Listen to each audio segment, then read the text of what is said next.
mais um Quem Pode Pode, o podcast de quem tem história para contar. E hoje eu tô aqui com o Erasmo Carlos. Ele é biólogo e apaixonado pela natureza. Hoje ele tá aqui para contar pra gente algumas curiosidades sobre a restinga de maçambaba e a importância dela para a preservação do meio ambiente.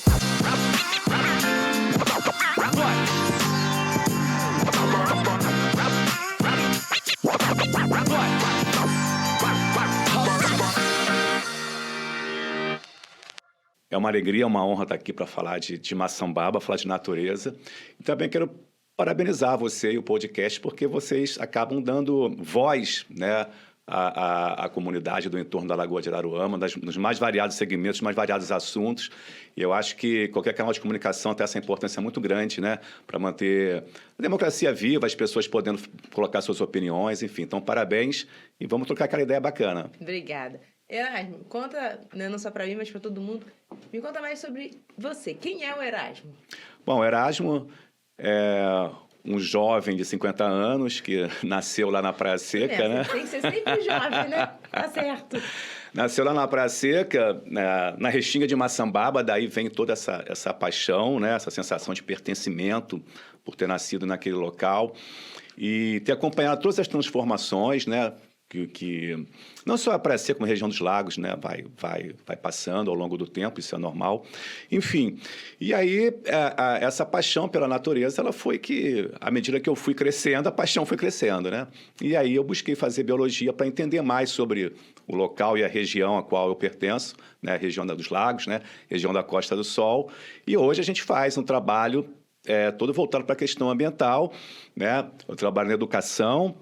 Eu trabalho como autônomo, né, como consultor ambiental e faço trabalho voluntário, educação ambiental não formal, também em prol da restinga de maçambaba, Luciano.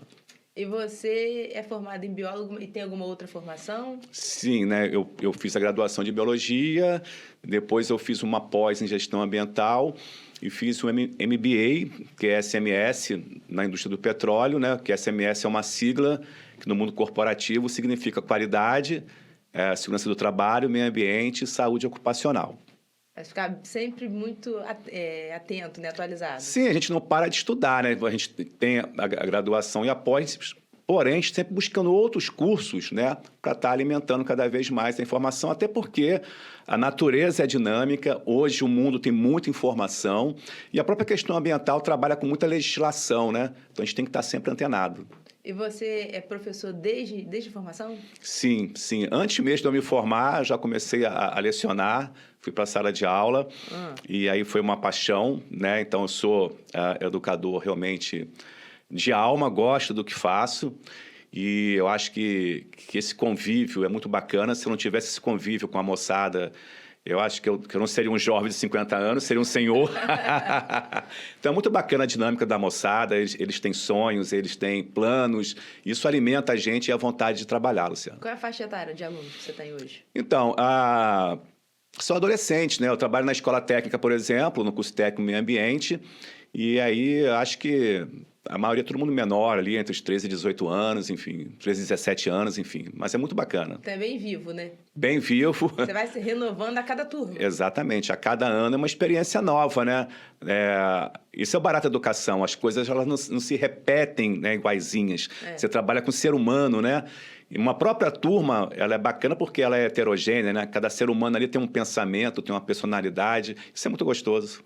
Isso faz você cada vez gostar mais de estar ali. Sim, na verdade, não. O planeta é isso, né? O planeta é diverso, a natureza nos mostra, a gente pode até depois falar sobre isso, quanto que a diversidade é importante para a segurança, por exemplo, de um ecossistema. E você está numa sala de aula com pessoas com várias histórias diferentes, isso é muito legal, sim. Isso vai ajudando a gente a perceber que cada um tem uma importância aqui dentro, que cada um é importante para alguém, cada adolescente dá aquele amado por alguém, né? Então a gente trabalha com muito respeito, com muito carinho pelo que a gente faz. E você já influenciou algum ex-aluno a se tornar um biólogo? Ou seguir a sua carreira, digamos assim? Sim, isso é muito gratificante. E aquilo que eu sempre digo, né? Eu não vou trabalhar com a ideia de induzir um aluno a seguir determinado caminho, né? A gente vai trabalhar ali seguindo o que a gente tem que seguir, mas o que eu sempre deixo claro para os alunos é isso, né? Faça o que você gosta para poder fazer bem feito, né? Quando você faz a sua atividade laboral com paixão, porque você gosta, você se identifica, você tende a ser, né, um dos melhores no mercado, né? Se fala muito em mercado, né? Então é importante isso também, estar antenado à competitividade. A gente comenta sobre isso, né? No curso técnico, por exemplo, você está formando um profissional. Então é importante que ele perceba que o caminho que ele queira seguir seja um caminho que ele se identifique. Agora, que é uma alegria muito grande ter algumas pessoas aí. Eu tenho um ex-aluno que hoje é biólogo pesquisador, né? Mora até aqui perto, meu amigo Danilo. Um abraço, Danilo, que foi aluno meu. Hoje nós somos amigos, né? Saímos juntos para pesquisar, enfim. É uma alegria muito grande, Luci. Ele é daqui de Araruama? Ele é daqui, mora aqui perto. Danilo Rangel? Danilo Rangel. Estudei com ele. E aí, ela conhece... Aí, Danilo. Um beijo, Danilo. Ele vai ver, com certeza. Que bacana aí. E, Erasmo, assim, muita gente aqui de Araruama, né, aos arredores, às vezes nem conhece a Restinga de Maçambaba e não sabe da importância dela para a região. Conta pra gente um pouco mais sobre o que é a Restinga, explicar um pouco mais a importância dela. E com maior alegria. A gente que trabalha no segmento ambiental, muitas das vezes a gente é mal interpretado, né? Às vezes se vende uma ideia que o meio ambiente ele atrapalha progresso, né? Eu costumo falar que existe uma diferença, às vezes se usa a expressão crescimento, né? Existe uma diferença entre crescimento e desenvolvimento, né? Crescimento é um inchaço populacional onde você perde qualidade de vida. O desenvolvimento vai havendo esse crescimento populacional urbano, mas os serviços também vão acompanhando, né, esse crescimento. Então, isso chama-se desenvolvimento. E, às vezes, né, tenta-se trazer uma ideia que a questão ambiental atrapalha isso tudo. E aí uma das estratégias, né, que eu uso é mostrar às pessoas que a economia ela está atrelada à questão ambiental. Não tem como a gente separar a questão ambiental da economia, não tem como a gente separar a questão ambiental do social, né? Nós somos meio ambiente, né? A água que corre no nosso corpo vem da natureza e por aí vai. Acho que vale a pena a gente fazer a reflexão da região dos lagos, né? É uma região que se formou ao redor de um ecossistema. Olha a importância do ecossistema para o desenvolvimento da região, né? A gente for analisar aí as cidades do entorno da lagoa, elas se consolidaram em virtude da lagoa, vários ciclos econômicos, né? Então, fazer esse exercício de perceber que a economia está atrelada à questão ambiental é o primeiro passo, né? A Maçambaba, ela é um ecossistema muito frágil em virtude da região a qual a gente está atrelado, né? No estado do Rio de Janeiro, o nosso clima ele é semelhante ao semiárido nordestino. A gente tem umas condições aqui, um fenômeno chamado ressurgência, que acontece na nossa costa, aqui entre Saquarema e Arraial do Cabo, que faz com que o nosso clima seja semelhante ao semiárido, com índice pluviométrico aí de 700, 800 milímetros anuais de chuva. Então, a Restinga, aquela vegetação que está ali, ela é muito heroína, ela é muito guerreira por estar ali naquele solo arenoso, que é resultado do recuo do oceano, né? Onde se formou a Lagoa de Araruama, e nesse cordão arenoso formou-se a Restinga de Maçambaba. De que maneira ela é importante para a gente? Por exemplo, aquela vegetação, ela fixa a duna, ela fixa a areia. Então, como a gente vive numa região de fortes ventos, a vegetação ela contribui para que a Lagoa de Araruama não venha se assorear mais, porque o vento iria estar transportando sedimentos, e a Restinga trabalha nesse sentido. A Restinga, esse espaço entre Itaúna e Arraial do Cabo, ele é repleto de várias lagoas. Tem Lagoa Pitanguinha, tem Lagoa Vermelha, tem Lagoa Pernambuca, Brejo do Espinho. Essas lagoas, elas fazem parte de um único lençol freático. Por baixo é tudo a mesma coisa. Elas resultam de afloramentos. E à medida a qual nós vamos ocupando esse espaço, né, com a expansão urbana, para imaginar, a gente tem Vila Tur, Praia Seca, Figueira, Monte Alto, né? Todos esses espaços estão sendo urbanizados, eles estão sobre um cordão arenoso, que é esse cordão arenoso que o mar depositou entre ele e a lagoa. Esse cordão arenoso ele funciona como uma esponja, né, que todo o excesso de água vai para o lençol freático.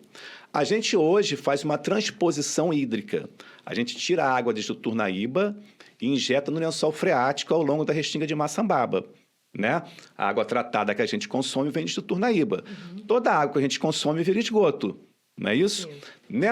Nessas localidades que eu mencionei, não existe uma coleta de esgoto efetiva. Então, a gente injeta no lençol freático.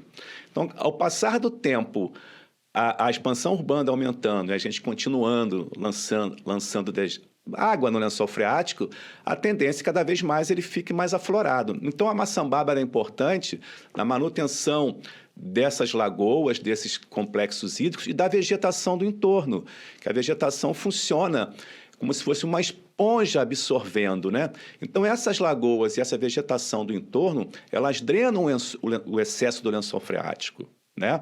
Então, a gente tem a vegetação ficadora de duna na beira do oceano, que evita que, quando tem as ressacas, o mar avance cada vez mais.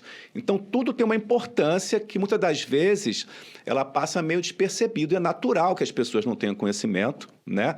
Isso é natural, cada um tem a sua área, né? que qual conhece, enfim.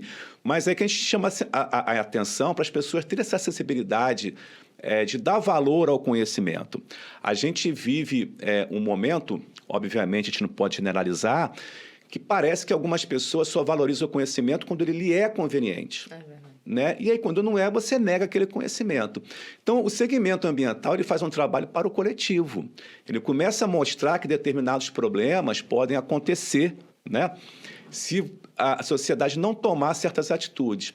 Então, a Restinga ela aparece nesse cenário, trazendo essa questão, né, de evitar o avanço do oceano, de evitar o excesso do lençol freático, contribuir para o clima. Se não fosse essa vegetação, lá seria mais quente ainda. Uma barreira mecânica contra os fortes ventos, que iriam transportar sedimentos. Nós temos espécies endêmicas, que são espécies que só existem aqui. Nós recebemos espécies migratórias, né, aves que vêm do Canadá, aves que recentemente a gente recebeu a visita de flamingos que vieram da África. Então, assim, ela é importante para o ciclo também de aves migratórias. Então, a Restinga de Maçambaba ela não é importante só para a gente, é para o mundo. Porque se essas espécies vêm para cá, se a Restinga de Maçambaba faz parte do ciclo de vida dessas espécies, então essas espécies vêm para cá passar um período, mas têm que voltar. Se elas não voltam, elas causam desequilíbrio no seu país de origem. E muitas das vezes, um desequilíbrio ambiental ele pode influenciar na agricultura, por exemplo, né? Muitas dessas aves que vêm para cá, elas podem se nutrir de insetos que poderiam virar pragas no seu país de origem. Então, é uma série de histórias, uma série de fatores que estão, digamos assim, atrelados, que a sociedade não conhece. E você acha que, né, 50 anos que você acompanha a Restinga de perto, né?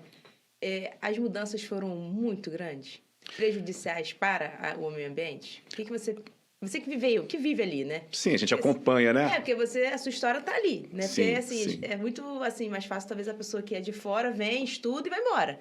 Mas você acompanhou, né, enquanto ela era maior e agora está diminuindo. Sim, a gente acompanha as mudanças.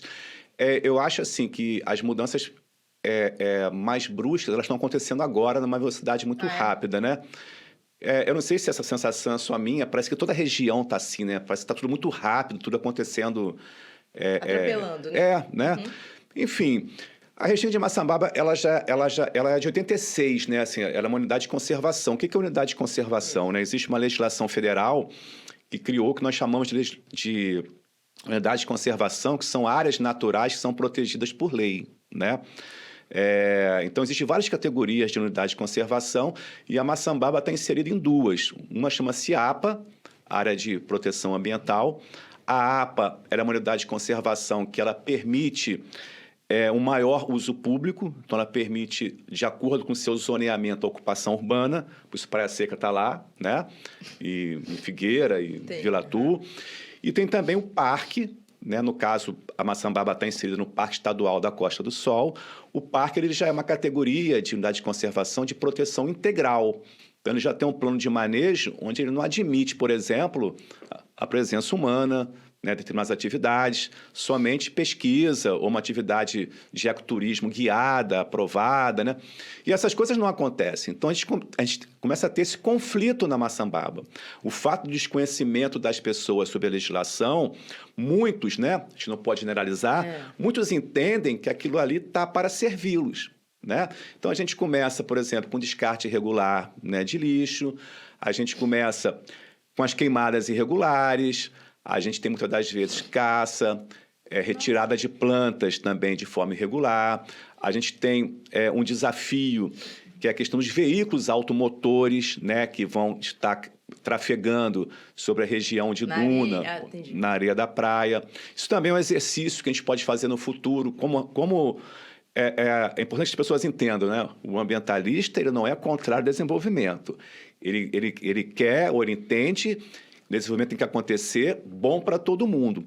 Como nós vivemos numa região turística, e o turismo ele é uma grande mola da economia. Aqui tem que ter uma consciência ainda maior, né?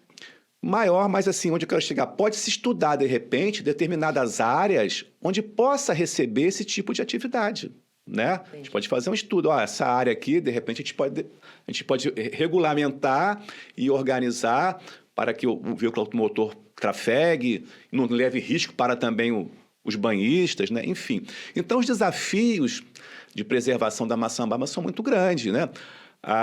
Nós acompanhamos nos noticiários, né, regiões ali de Arraial do Cabo que viveram com as invasões irregulares. Isso. Aí tem todo um problema social que depois, né, a justiça faz a lei valer e tem que retirar aquelas famílias. Então, os desafios são muito grandes. A restinga de maçambaba é toda fragmentada, isso também é um problema, né? Você não tem um ecossistema que ele é coeso, isso é ruim para a fauna também. Isso então, está se dando também por conta da urbanização, né? Sim, né?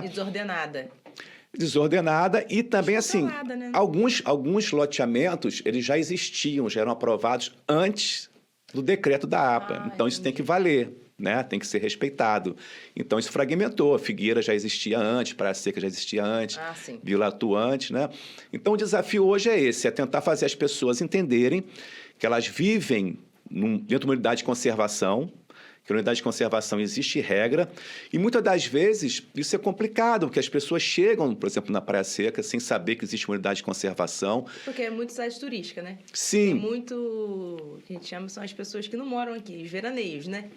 Tem os veraneios e tem as pessoas chegando para morar. Tem isso também. Isso, que às vezes compra determinada terra com muita dificuldade, né? Juntou a sua grana com muita dificuldade. Quando compra tal terra, não pode construir. Isso aí. E ela não sabia disso. Então, acho que o desafio hoje é esse, a gente tentar fazer com que as pessoas percebam que elas estão em unidade de conservação, que elas consigam entender. Eu sempre tento trazer também a maçambaba para a ideia do turismo sustentável. A gente tem um potencial enorme para explorar outras atividades turísticas. Não só a laguna, né? Não só a laguna, né? A região dos lagos ela é muito refém do turismo de alta temporada, né? É, verdade. E muitas das vezes... começa agora. Isso, começa agora. O turismo de alta temporada, o comércio, a economia fica refém disso, né? Às vezes há um desconforto para o morador, que é quem paga imposto o ano todo, porque a cidade fica lotada. A gente não está se colocando aqui contra isso, não, a gente está só comentando. Verdade. Né? Mas o ponto que eu queria mostrar é que existem várias atividades voltadas ao ecoturismo. Países como Costa Rica, Nova Zelândia, investiram demais na sua natureza, como seu capital econômico. Então, nós temos os esportes de baixo impacto que a Lagoa poderia oferecer, que é o kitesurf, o Indy, a canoa que está aí em ebulição, né? A gente teria a bicicleta, a gente tem as trilhas, o trekking, né? O birdwatching, que é a observação de aves, né? Eu tento fazer esse trabalho, levar o pessoal para observar aves lá na Maçambaba. Você tem uma ideia, os Estados Unidos, né, que é uma economia muito forte, o birdwatching, ele movimenta mais do que mineração e do que aviação nos Estados Unidos. O que é o birdwatching? O turista vem para observar aves. Então, ele não causa impacto nenhum, ainda vai se hospedar, ainda vai gastar no restaurante. Alimentar economicamente o lugar. Vai alimentar economicamente o lugar. E outra coisa, são atividades que podem existir o ano todo. Verdade. Né? Não é sazonal. Você tem um kitesurf que, de repente, é nos meses de mais vento, tipo setembro. Verdade. A bicicleta pode não ser tal mês. De repente, em junho, as baleias estão passando aí, né? O pessoal vem para observar baleias. Enfim, então, assim, é um leque muito grande de oportunidades econômicas sem estar destruindo o meio ambiente, sem estar destruindo a maçambaba. E também o turismo científico. Como eu falei para você, né, existem espécies endêmicas que só existem aqui na região, existem espécies migratórias. As salinas é um patrimônio não só ambiental, mas cultural, enfim, uma série de coisas. E você acha que tanto a conscientização, né, quanto tornar a nossa natureza aqui, a nossa conhecida e mais importante, você acha que é a responsabilidade de quem? Olha, eu acho que a primeira responsabilidade é de quem tem conhecimento. Então, vamos lá. Eu faço trabalho voluntário, né? Eu me entendo, eu me incluo nessa responsabilidade. Já que eu tenho um conhecimento... Você tem que passar o conhecimento. Eu acho que tem que passar o meu conhecimento. Então, assim, eu não consigo ficar... Parado esperando e nem restrito só à sala de aula. Então, eu faço, né? Isso é muito legal de falar. Quando a gente faz atividades na Praia Seca, a gente faz umas vivências que a gente leva as pessoas para a trilha, para o ecossistema, para conhecer. Às vezes faz alguns eventos na praia. Então, a gente tem o apoio do comércio, o comércio ajuda a gente, isso é bacana. E a gente tem o apoio do INEA, que é a autarquia responsável, né, por fazer a gestão das unidades de conservação. Então, assim, a gente nunca está sozinho, isso é muito bacana de frisar. Então, a gente tem que partir porque tem conhecimento e tem que partir, sim, pelas instituições públicas. Poder público, isso que eu ia perguntar. Se você tem unidade de conservação e ela é gerida pelo poder público, tem que partir do poder público, né? E aí nas mais diferentes esferas, né? Eu acho que a Câmara dos Vereadores Municipais tem que se posicionar, eu acho que ela tem que buscar mais isso, mostrar isso, tentar trazer assim, essa viabilidade econômica para as unidades de conservação. Eu entendo que cada vez mais, assim, eu acho que esse é o rumo que a economia vai tomar. O mercado internacional, ele hoje é exigente com os produtos que você oferece, né? Ele não quer... Simplesmente o produto, né? Ele não quer consumir um produto que não seja sustentável. Isso aí. Né? Então, eu acho assim que a responsabilidade principal é do poder público, né? Importante que as pessoas entendam que quando existe uma unidade de conservação, ela também não é ao acaso, né? Ela vem de uma série de estudos, né? Vários especialistas vão fazer aquele estudo, vão mostrar esse estudo a uma Câmara Legislativa. Sim. No caso das nossas unidades, elas são estaduais. Então, elas foram aprovadas na Alerj, né, sancionadas pelo Executivo, né? Então, nós temos a APA desde 86 e o Parque desde 2011. O que isso significa? Que os representantes do povo que foram colocados lá, eles entendem que as unidades de conservação são importantes, né? Porque até hoje estão lá, enfim. Então, assim, eu acho que o poder público também tem que fazer esse papel de cada vez mais trazer a comunidade para dentro, né, das autarquias e para que elas possam entender a importância do ecossistema. Porque a gente, assim como voluntário, é uma voz, às vezes até sem muita credibilidade, porque nós não somos instituição, né? Então, acho que o poder público tem esse papel, sim. E, assim, é uma triste realidade, né? De, muitas vezes, o poder público achar que o crescimento só venha de prédios, né, de grandes indústrias. E, no nosso caso aqui, especificamente, não. Né? Tanto que agora o turismo está aumentando porque a Lagoa está um espetáculo. Então, assim, eu acho que realmente o poder público ele deveria ter mais carinho, né? Digamos assim, tanto pela laguna, quanto pela Restinga, quanto por quem gera isso tudo, que até é Praia Seca também, que eu acho que fica um pouco esquecida, né, do todo da região aqui. Muita gente sai daqui ou vem e vai para outras cidades turísticas, né? Mas não sabe o quão importante tem aqui na nossa cidade. E a Restinga é muito, muito importante. Então, é uma pena. Eu acho que o poder público deveria, sim, né, ter essa conscientização da importância economicamente da Restinga. E você estava falando também de trabalho voluntário. A gente estava vendo que você tem um perfil no Instagram chamado Calangos da Praia. Me explica mais sobre esse perfil, que você mostra lá, né, sua fauna, flora, o seu pedal. Como é que isso primeiro surgiu? Como é que surgiu a ideia? Né? E o que você mostra lá? Então, na verdade, o Calango da Praia é uma bandeira. Geralmente, assim, as unidades de conservação, elas sempre vão pegar uma espécie como bandeira. Por exemplo, a Associação Mico-Leão Dourado tem um mico, né? Sim. É importante que as pessoas entendam isso, a espécie bandeira. Não significa que toda aquela região onde se trabalha a preservação do mico-leão dourado só esteja preservando ele, né? Sim. Você está preservando a Mata Atlântica, que a gente chama de produtor de água, né? A agricultura da região depende daquelas nascentes. O número de seres vivos. Isso. O Parque da Costa do Sol também tem uma ave, né? Que é o concon, que é o formicífero litoralis, que só existe aqui na região. A maçambaba também tem uma ave, enfim. Então, a gente ali no nosso projeto, O calango da praia, na verdade, é um nome, que a gente chama de nome vulgar, para uma espécie que só existe nas restingas do Rio de Janeiro, que é um tipo de réptil, né, que chama-se Liolaemus lutzi, que é o nome científico dele, que a gente chama de calango da praia. E ele existe exatamente naquela restinga que está ali próxima mesmo à área do banhista, né? E é uma espécie bioindicadora que só existe em praias limpas, né? E que sofre muito, porque o período de reprodução dele é justamente na alta temporada, onde as pessoas mais passam, pisam, né? Os carros trafegam, enfim. E aí a gente trouxe, né, em homenagem a ele, o nome Calango da Praia. Nós, na verdade, começamos com uma banda. A ideia era através da música, a gente enviar umas mensagens, né? Que legal. E a gente brinca isso assim, que a gente não é metido não, mas a gente só toca em praia seca, a gente não tem vontade de sair dali, entendeu? Porque não é assim, a nossa ideia não é essa de ficar tocando comercialmente, né? Claro que às vezes demanda um cachê para pagar um ou outro músico, né, que a gente coloca na banda, e eles trabalham, né, com isso, vivem disso, né? Então a gente tem que cobrar alguma coisa para pagar aqueles que vêm reforçar a banda. Mas nós começamos com a banda, né, que a gente faz cover e tal, mas a gente colocava umas músicas nossas e passava as mensagens da Restinga, enfim. Aí depois da banda a gente ampliou para um time de futebol, que hoje não existe mais o time. E do time a gente começou com essas atividades, né, do trekking e da bicicleta, né? Aí no auge da pandemia, não existia muito convívio social, eu aproveitei para ficar dentro do mato, fazendo bastante coisa, né, de foto, de vídeo, enfim. Então hoje a gente alimenta aquela página ali, passando algumas mensagens, né, a respeito da questão ambiental. Às vezes a gente coloca algumas espécies, identifica as espécies, explica a importância dela. E a gente usa a página também para poder divulgar os nossos eventos, como eu te falei.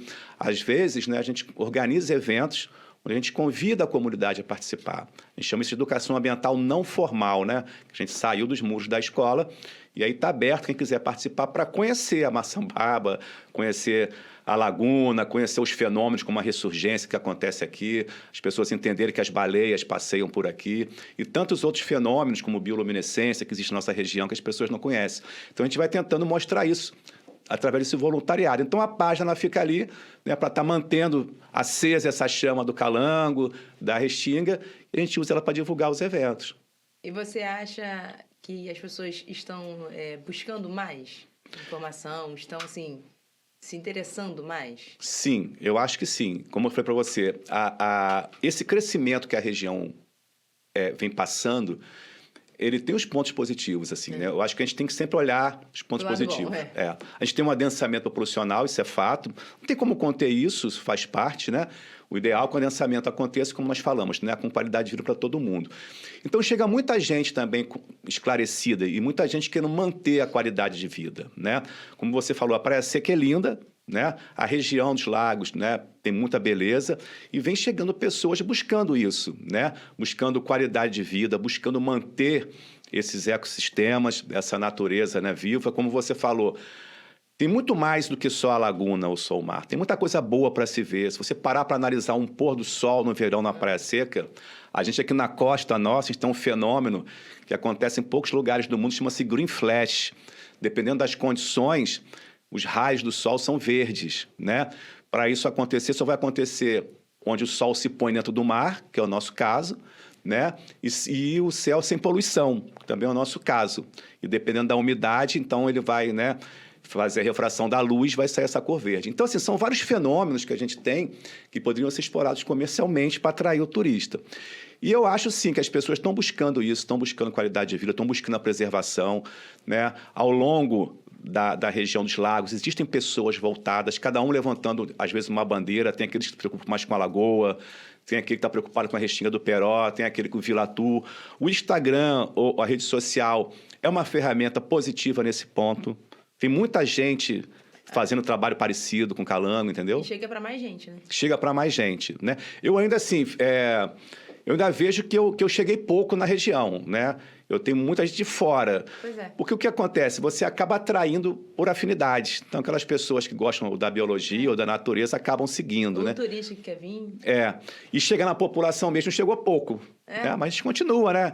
Essa voz que você está me dando é legal, que as pessoas vão ouvindo. E tem um Instagram lá, né? Vamos seguir, e o Instagram é legal. Vai tentando aprender, né? Cada vez mais, né? E é o trabalho de formiga, né?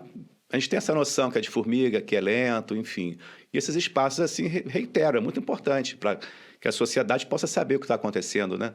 Verdade. E qual a importância que você acha de sempre que não só quem vem, mas também quem está morando aqui, eu quero conhecer tal parte, ter um guia? Sim, Qual a importância? isso é Porque às vezes a interessante. pessoa é Sim. curiosa, né? Vai Sim. e vai entrando onde não tem que entrar, vai botando o pé ou de carro onde não tem que ir. Eu acho assim, primeira coisa bacana que você colocou é a pessoa querer conhecer. Falei para você, a sensação de pertencimento ela é importante. Você vai morar em algum lugar, é importante que você crie alguma identidade com aquele local. Vínculo, né? Muitas vezes você chega sem saber da cultura daquele local, né? Como é, por que chove assim, por que não pode botar fogo aqui, enfim. Então é importante a pessoa buscar essa construção do pertencimento. O guia é um ponto importante que você tocou, né? Questão de segurança para as pessoas e a questão de segurança para o ecossistema, como você colocou. Não pode colocar carro em tal lugar. Então, tem a segurança dos dois lados. É importante que a gente entenda o seguinte, hoje existe a profissão regulamentada de guia, né? Existe o guia de turismo, o guia especializado, né, em atrativos naturais. Nas unidades de conservação, é uma informação importante, os guias para trabalhar nas unidades de conservação, eles têm que ter um curso de condução ambiental ministrado pela unidade de conservação. Olha. Então, as pessoas que vão guiar no Parque da Costa do Sol, eles têm que ser condutores autorizados pelo INEA, né? Porque não é um aventureiro. Não é um aventureiro, né? O nosso trabalho que a gente faz não é um trabalho de turismo, né? Então, a gente tem um trabalho de educação ambiental, né, não formal, voluntário, a gente não está cobrando para isso, e a gente faz com a anuência do INEA, né? A gente pede a parceria e autorização para entrar em determinado espaço, a gente vai acompanhá-lo de guarda-parque e faz o trabalho, né? Agora, se vai explorar a questão turística, né, vai remunerar o guia, aí é importante que se procure o guia realmente que está autorizado no sentido do Ministério do Turismo, né, trazendo o seu registro no cadastro e também tenha lá o seu certificado dado pela autarquia de condutor ambiental. Então, é extremamente importante. As pessoas têm que entender isso, né? Que não é simplesmente você chegar, aí eu vou visitar. Não é extremamente importante você ter uma pessoa que conheça e que vai até te dar um guia, né? Uma visita guiada muito mais explicativa, né? Muito mais realista, realmente te explicando o que tem ali.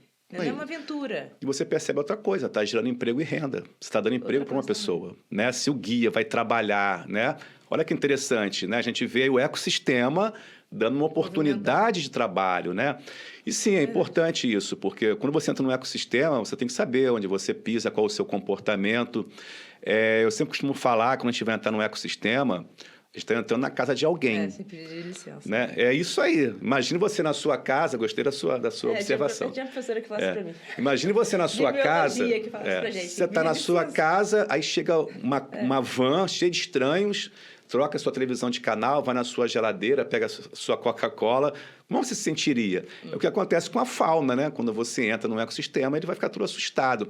E muitas das vezes as pessoas não entendem. O simples estresse de um animal que se assusta pode atrapalhar a reprodução dele. Ele pode abandonar o ninho, ele pode sair em fuga, ser atropelado, enfim. Então, assim, são pequenos detalhes que realmente o guia vai fazer a diferença. E, Erasmo, em relação agora à nossa lagoa, né? Na verdade, muita gente não sabe que o certo seria laguna, né? Por que laguna e não lagoa? Bom, bacana a pergunta. Explica, pessoal. Muita gente fala, né? Inclusive, muita gente, a Lagoa de Araruama. Até os poderes públicos, e não é, gente. A lagoa, assim, a lagoa é uma licença poética, né? Então, se chama de lagoa, né? Como existe, né, uma discussão também sobre a região, a gente chama de região dos lagos, né? Eu acho que oficialmente já foi aprovado na LERJ ser Costa do Sol, não é isso? Eu acho que já foi aprovado. A gente chama de região dos lagos, mas dizia-se que a ideia, a região dos lagos, trazia uma ideia de frio, né? E Costa do Sol te traz a ideia mesmo, enfim. Então, assim, a licença poética existe. Então, a gente chama de lagoa, mas do lado científico, a lagoa vai ser um complexo hídrico, né? Onde ele não tem uma ligação permanente com o oceano, né? E, no caso, a Lagoa de Araruama, que é uma laguna, né? Ela tem uma ligação direta e permanente com o oceano lá em Cabo Frio, né? No canal de Itajuru. É como se o canal de Itajuru fosse uma artéria. Imagina, a gente tem o coração, né? O nosso coração vai receber oxigênio pelas artérias, é o caso da lagoa, né? A lagoa vai estar ali com a sua artéria bem fininha, que é o canal de Itajuru. Coitado, de vez em quando é assoreado, né? Aí vem a dragagem, ainda bem que existe. E aí o oceano, né, vai renovando a água. A água é essa que muitas das vezes, quando chega no último ponto aqui da lagoa, que não está de Praia Seca, às vezes demora cerca de 80 dias para fazer essa troca, né? Essa volta. Então ela é laguna por isso, porque ela tem essa ligação direta e permanente com o oceano.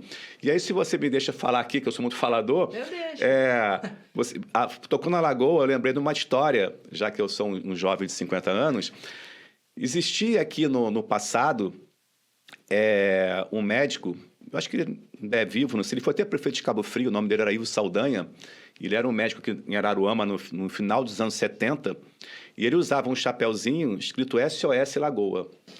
E naquele período ele já chamava a atenção que se as pessoas, ou se o poder público, né, enfim, não fizesse nada e o esgoto começasse a ser lançado, ele entendia que a região iria crescer. E se o esgoto fosse lançado, a lagoa iria entrar em colapso. E naquela época ele não era levado a sério. Ele era exatamente, até meio que ridicularizado, mas ele era um visionário. Assim como um ambientalista que estuda quando eu falo aqui que existe risco, né, de no futuro o esgoto começar a brotar pelos ralos das casas ao longo da Maçambaba, é um risco. Se a gente continuar ocupando, ocupando aquele cordão arenoso, né, destruindo a vegetação, aterrando canais, né, naturais de escoamento e drenagem, esse risco vai existir. Então, o doutor Ilvo, ele chamava atenção para isso. Ele, né, não foi muito levado a sério, o colapso aconteceu, né, no início do ano 2000. E hoje a lagoa está aí muito bacana, né?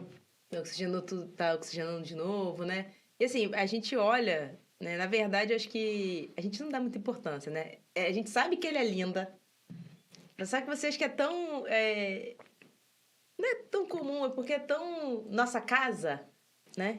Que às vezes você não dá a devida atenção e a devida importância para ela, né?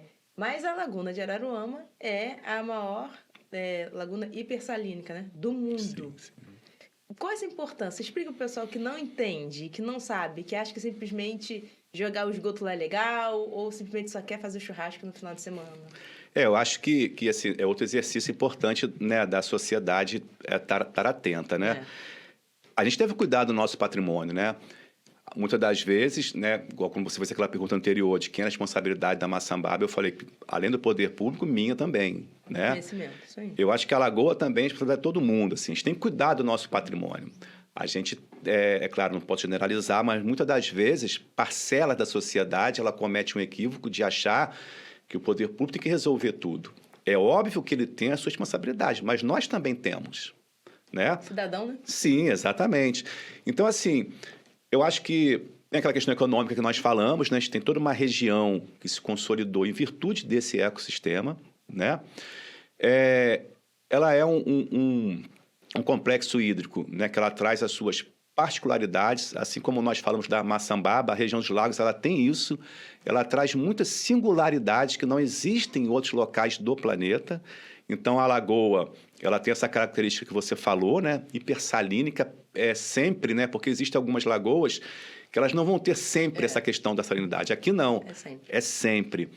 Essa salinidade até assim contribuiu para que ela resistisse bastante à poluição no passado, né?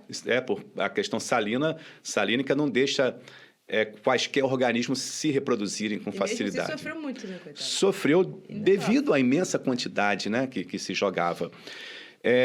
Ela tem uma importância para a reprodução de espécies marinhas, já que essa ligação, né, do canal de Itajuru faz com que espécies marinhas entrem na lagoa para a sua reprodução, porque a lagoa traz como característica águas mais calmas, águas mais quentes, que favorecem a reprodução de determinadas espécies. Então, ela tem essa importância para a indústria pesqueira marinha. Sim. Então, aquilo que nós falamos, olha as conexões, né? Ela não é importante só para quem pesca nela. Sim. É importante também para quem pesca no mar. Então, ela traz essas suas particularidades para o próprio clima. Essa evaporação desse espelho d'água é importante. Como nós falamos, a gente mora numa região de ressurgência, onde os ventos nordeste Nordeste são muito intensos, né? Eles predominam, tem épocas que eles chegam até a incomodar, né? O vento é tão forte assim. Então, a gente teria tudo para ser mais quente do que já é, então a evaporação dela contribui para o clima, né? Então, assim, ela traz várias características importantes, mas eu, como estrategista, né, vou bater o martelo da economia, né? Quantos pousadas, hotéis e quiosques existem no entorno dela? Não, estão ressurgindo também porque ela agora está melhorando. Tá, tem ficado muito lindo. Eu acho que isso aí também a gente tem que pontuar a importância da sociedade acompanhar os contratos de concessão das empresas das quais vão tratar o esgoto, né? Porque geralmente quando esses contratos de concessão são dados, essas empresas elas têm que atender esses contratos e esses contratos eles têm metas, né? Em tantos anos você vai recolher tanto de esgoto, vai colocar tantos quilômetros de rede, né? Então é importante que a sociedade civil acompanhe esses contratos para que muitas das vezes possa fazer, digamos assim, uma certa fiscalização para que esses contratos possam atender à realidade de fato, né? E a gente viu, acompanhou a pressão aí da sociedade civil, né? Para que isso pudesse estar acontecendo. Eu acho que à medida que os anos foram passando, né, as ETS foram sendo construídas, acredito, né, que o número de resíduos, né, de esgoto tenha sido a quantidade maior recolhida.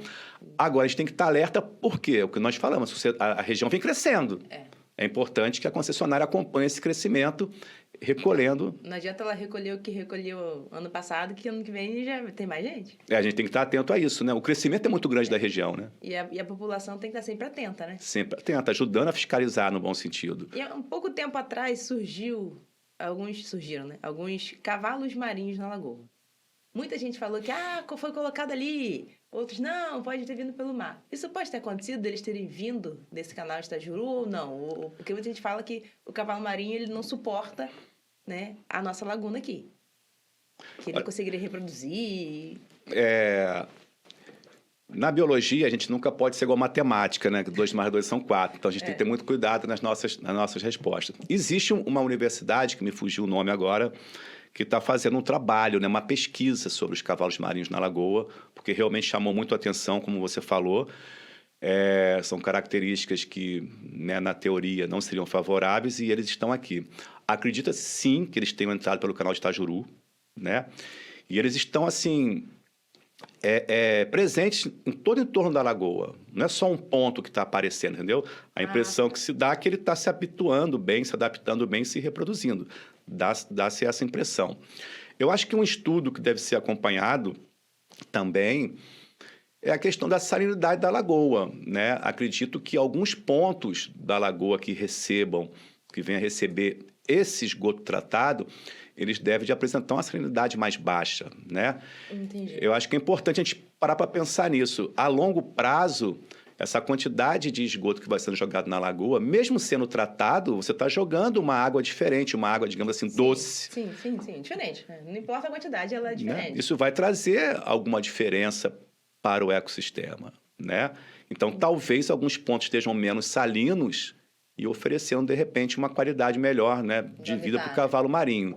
Agora, a gente vai ficar atento aí, acompanhando, né, as novas notícias do projeto. Eu até me inscrevi para ser voluntário, mas quando teve a reunião não pude ir, enfim, então fiquei meio que por fora. Mas tento acompanhar. O pessoal tem uma página também, que agora eu não lembro o nome, só até daria. Acho que é Projeto Cavalos Marinhos. A gente procura no Instagram depois aí. Enfim, então esse pessoal está pesquisando para tentar entender melhor, né? Mas eu acho que eles vieram para ficar, né? Se a lagoa não sofrer, né? Grandes danos. Né, grandes danos, que eu acho que não, né? Como nós falamos aqui, a sociedade que está mais atenta. Você falou uma coisa muito importante, né? A lagoa ela passa despercebida aos nossos olhos por ser algo comum. É um exercício que a gente tem que fazer, a gente não pode perder isso. Porque, assim, isso acho que não só na vida, né? Quando uma coisa está muito próxima da gente, ela passa despercebida, né? Então, assim, às vezes você tem um ídolo e você conhece o ídolo, daqui a pouco ele já é seu amigo, então ele já passou despercebido desde de ser seu ídolo.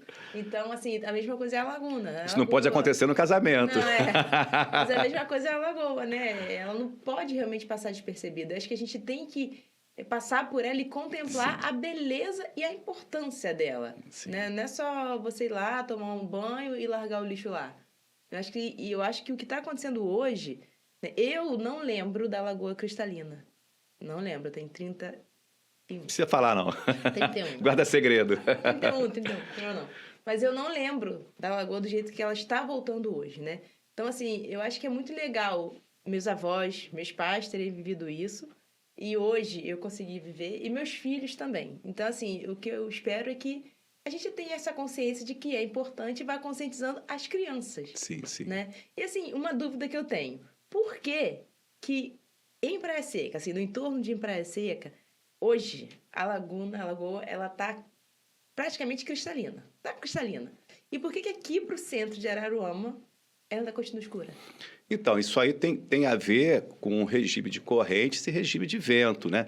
E também uma outra coisa, né? A margem de cá é a margem que vai receber os dejetos mesmo tratado, né? Entendi. Então, à medida a qual a corrente está acontecendo e os ventos vai influenciar no transporte dessas substâncias que estão chegando através do esgoto. A margem de lá não recebe praticamente nada, né? Praia Seca não recebe. Aqui nós temos a ETE de Ponte dos Leites, né? E vamos ter outras ETEs. E temos também águas pluviais, né? Sim. Água pluvial também é um problema, assim, que a gente não para analisar, né? Aquela história, né? As cidades crescem, tem que crescer, enfim.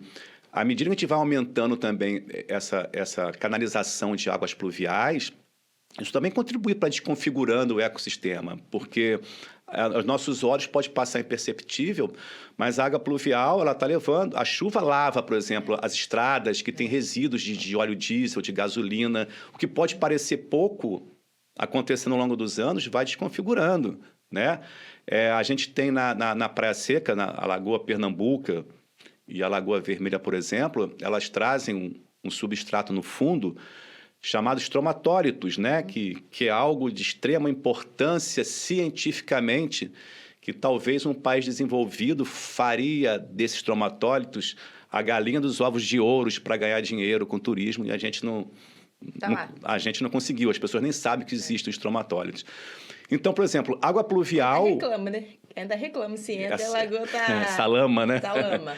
Então, uma água pluvial jogada nessas lagoas, a longo prazo, pode trazer problemas para esse tipo de organismo, né? Você ter uma água pluvial de uma rua não calçada é uma coisa, às vezes ela percola, mas se você calçou e você destina uma água pluvial para um ecossistema desse, ela vai levando essas substâncias químicas, né? E substâncias químicas que a gente não percebe, de combustível, por exemplo, que a longo prazo vai desconfigurando. Então, para responder a sua pergunta, é isso. O regime de vento e o regime de corrente vai influenciar nessa configuração das margens. Às vezes, quando o Nordeste está bem forte, Praia Seca fica com essa cor mais escura, porque o vento também, às vezes, revolve o fundo, né? Esse exercício que você falou, eu reitero que é importante a gente ter sensibilidade para contemplar o belo, né? O belo não é só o que é novo, né? O belo, a lagoa, ela está aí, né? Há uns 7 mil anos atrás ela se formou, né? Se consolidou. Ela é antiga, mas ela é linda. E assim, eu vejo com muita alegria hoje esse encantamento de parte de algumas pessoas, né? A gente nunca pode generalizar as coisas. Então, assim, tem muita gente... Essa história do remo, isso está mó barato, assim... Canoa, acho que stand-up, as pessoas estão redescobrindo a lagoa. Isso aí. Né? E essas espumas que às vezes acontecem, de vez em quando tem muito vento, realmente surgem umas espumas. O que é? Então, espuma, ela pode ser ocasionada por fator poluição também. No nosso caso aqui, não, né? Assim, eu posso falar pela margem de Praia Seca, a gente não tem uma poluição suficiente para tal. O vento, ele vai... mexendo, né, com a água, né? Se ele vai mexendo com a água, a tensão superficial da água, as moléculas de água, elas vão se unindo, né? E o que acontece, assim, na salinidade, você tem substâncias químicas que algumas são, assim, a gente diz que elas são hidrofóbicas, elas têm aversão à água, e você tem aquelas que são atraídas pela água, né? Então, aquelas que são atraídas pela água, elas vão formar junto com o oxigênio, a bolha. Então, várias bolhazinhas juntas vão formar a espuma. Então, seria essa questão de salinidade com vento, né? E um pouco de matéria orgânica. Que movimenta, né? Isso, o vento movimenta, então essas moléculas vão sendo agitadas, elas vão se grudando, o oxigênio fica entre elas ali, várias microbolhas formam aquela espuma ali. E depois dispersa. Depois dispersa. Agora, poluição também pode ocasionar isso, né? Essas espumas assim, nunca fiz um estudo para analisar se tem poluição, mas que a gente acompanha aí de estudos do INEA, a lagoa está com uma vulnerabilidade, né, bacana. Tá, alguns pontos ou outros não estão muito... É mais o vento mesmo, que é um fenômeno natural, né? Que é um espetáculo também, né? É um fenômeno, né? E nós acabamos de sair agora do período defeso. Sim. Né? O que significa esse período? Para quem Então, não sabe. Então, são as estratégias, né? Aquilo que a gente sempre fala assim, olha que interessante como que o conhecimento, né? A pesquisa, a tecnologia, ela traz avanços, né? Aquilo que nós falamos no início da conversa, muitas das vezes as pessoas só dão valor ao conhecimento quando lhe é conveniente, né? Ah, eu estou com dor de cabeça, vou tomar uma aspirina. Ah, o médico mandou tomar esse remédio, eu não quero não, estou bom, enfim. As estações de tratamento, né? Elas são fruto de ciência e tecnologia. A lagoa voltou a sorrir, né? No caso do defeso também, ele é fruto de um estudo. Fizeram um estudo sobre as espécies, né, que residem ou que reproduzem-se na laguna de Araruama, para tentar entender quais os meses que seriam mais agudos assim para a reprodução, para que nesse período não houvesse a captura das espécies. Para capturar em tamanhos menores. E dá tempo mesmo de reproduzir, né? Isso é uma estratégia que ela salvaguarda tanto a espécie, o equilíbrio do ambiente, seja da laguna ou marinho, como também a atividade laboral do pescador profissional, né? Tanto é que o pescador que é profissional, ele recebe o seguro defeso nesse período. E interessante também assim, como que sempre na ciência é importante você dar voz ao conhecimento popular. Ele pode ser o norte para uma pesquisa.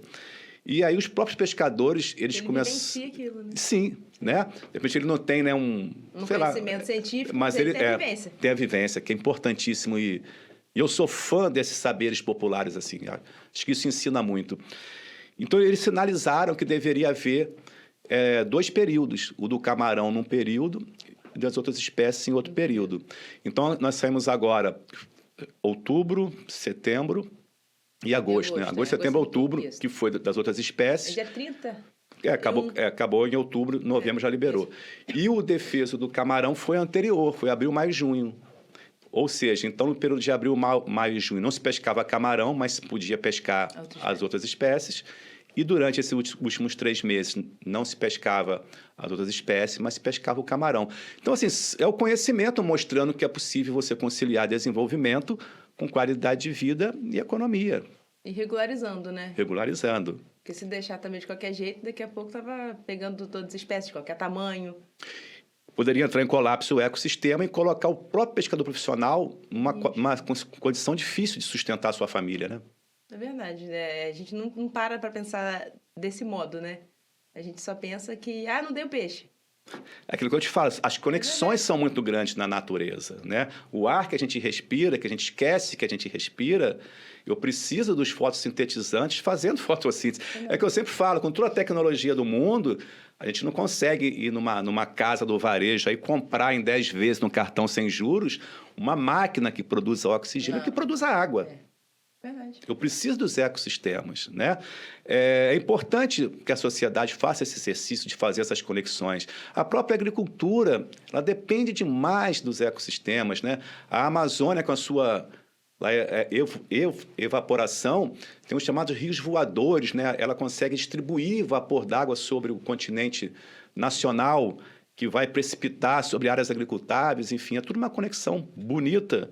E que a gente tem que ter sensibilidade para perceber isso. As pessoas têm que... Acho que o cidadão, né? Tem que estar cada vez mais atento à natureza e respeitando cada vez mais ela, né? Porque hoje em dia está muito individualista, né? Acho que o ser humano está muito individualista. Olho para o meu, mas não olho para o outro. E não olho para a natureza e não olho para o ecossistema. Então, esse eu acredito que seja um erro muito grande. né? Acho que a gente tem que ter esse pensamento, até porque para deixar o mundo melhor para as crianças, que vão ser eles que vão fazer toda a diferença, né? A gente tem que ter esse pensamento, né, diferente, de que, não é clichê, mas, pô, vai na praia, pega o seu lixo, leva embora. Né? A pessoa fala assim, é a mesma coisa sempre, mas não faz. Então tem Acho que que fazer a mesma coisa, né? isso não é nem questão ambiental, né? Você, assim, tô brincando, né? Você ir na praia, levar vocês, questão de educação, né? Não é? Você tocou num ponto muito importante, assim, as pessoas perderam um pouco do encantamento, Sensibilidade também. sensibilidade e encantamento pela vida. Não é só pela vida do ecossistema, não, né? A impressão que se dá, repito, não vou generalizar, não posso fazer isso, mas parcela da sociedade parece que vive assim de uma forma muito efêmera, né? E como você falou, o individualismo, a falta de respeito ao próximo, de solidariedade. Então, essa própria crise civilizatória, que torna, às vezes, a vida muito competitiva, difícil, às vezes a gente vê muitos casos de violência, isso reflete também na relação homem e natureza, né? É um desafio muito grande a gente tentar fazer que o homem tenha sensibilidade pela natureza a partir do momento que até com um próximo seu ou com um familiar, né? Os casos de violência esses são absurdos que a gente vê hoje em dia, que nos chocam, né? Então, assim, o homem se distanciou do belo e talvez tenha se distanciado também do seu eu, da sua espiritualidade, da sua essência. Eu acho que espiritualidade não é nada a ver com religião. Não. Cada um tem a sua religião, tem a sua fé, a sua crença, mas é isso mesmo, essa conexão, né, com energia, com o belo que permitiu você estar aqui, né? Isso é uma pena, porque o ser humano ele é uma criação muito bonita, né? Se você para imaginar da maneira qual nós somos constituídos, né? O que nos forma, as reações químicas que estão acontecendo na gente, a gente perdeu essa sensibilidade, né? A geração da vida, né? A gente se amar, né? Erasmo, qual o recado que você deixa hoje para a humanidade? Olha, o recado que eu deixo é o seguinte, assim, alimente-se de esperança, né? Eu acho que essa é uma grande estratégia de vida. A gente é muito bombardeado de notícia ruim, a gente é muito bombardeado de coisas ruins, até porque, né, a gente tem os meios de comunicação, eles são muito fortes, né, na nossa cultura. E você trazer notícias boas, às vezes elas não vão chamar a atenção. É como você deu o exemplo da lagoa. Ela está tão bacana ali, limpa, que é mais do mesmo. Talvez se ela tivesse poluída, estaria havendo um alvoroço maior, né? Não que não precisasse, enfim. Então, assim, não vamos nos deixar levar por essa negatividade. O ser humano é uma criatura muito bonita, o ser humano é inteligente, né? Eu sempre falo isso. Nós somos muito semelhantes com os animais. Os mamíferos, por exemplo, os nossos sistemas são iguais, né? Mas nós temos algo muito diferente, que é a nossa razão, né? Capacidade de pensar, de criar valores, sentimentos. Isso é certo, isso é errado, isso eu gosto, isso é feio, né? A nossa capacidade de pensar nos traz desenvolvimento, como nós falamos, as tecnologias que estão aí, né? Cada vez mais nos dando conforto. É possível você desenvolver sem destruir a natureza. Então, enche-se de esperança, cultive um amor, né? Esse é o nosso caminho, né? A gente não tem outro caminho, a gente não tem outro planeta, não existe plano B, está todo mundo aqui e acho que o caminho é ser solidário e se ajudar, né? Está todo mundo no mesmo barco.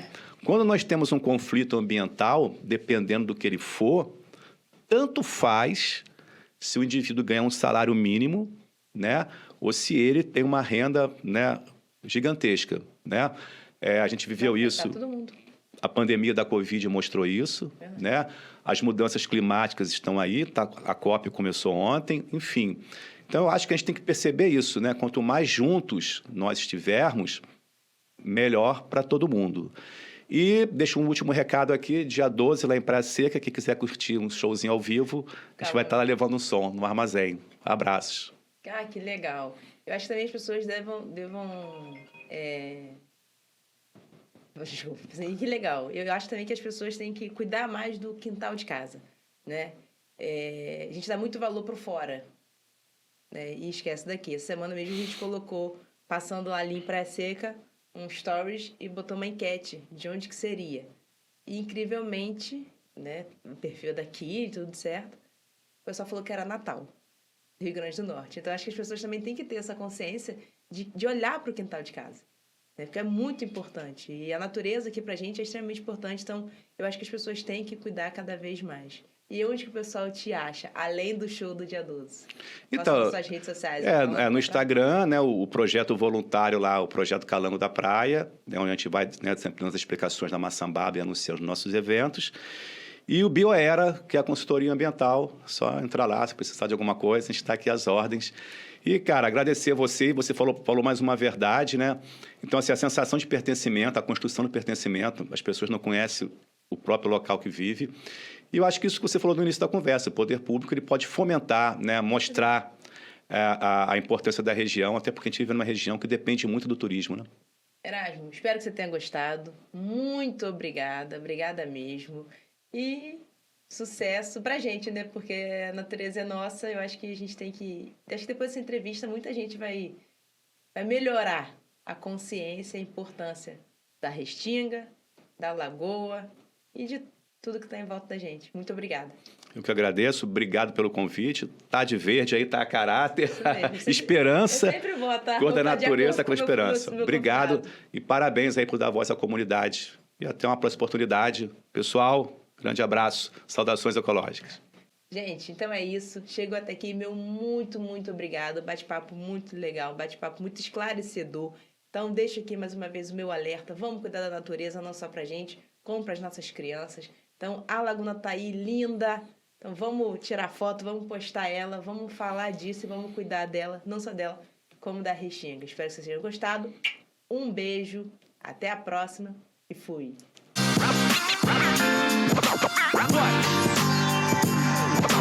What?